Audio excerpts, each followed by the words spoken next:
Hello, hello mga kainahan. Aba mo'y matambaka dira na isda. Ato na siyang crispy karon. Mao ni siya inyong buhaton. Ang isda kuhaan niyo bukog tapos inyo siya tungaon or inyo siyang buklaton. Duha ra ni ka ingredients no, isda na matambaka o crispy fry. Then ang crispy fry inyong buhaton, inyuhan na siyang tunawon sa tubig. Mura siya kanang bason niyo sa tubig kay para ang resulta sa inyuhang isda na crispy jud kaayo.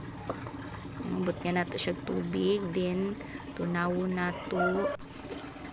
Inyuha lang nang i-mix hantod na mainani ang texture niya. Na. And then magpainit na ta og mantika sa kalahay. Pasensyahin na gyud na inyong kalahay kay murag medyo dugay na sa serbisyo. Then magluto na ta, magprito na ta. Nana na siya kasimple no. Mura ra gugay siya nagprito po kag manok, pero dahil lang ni kay isda lang, ato lang i-level up ang isda sa crispy.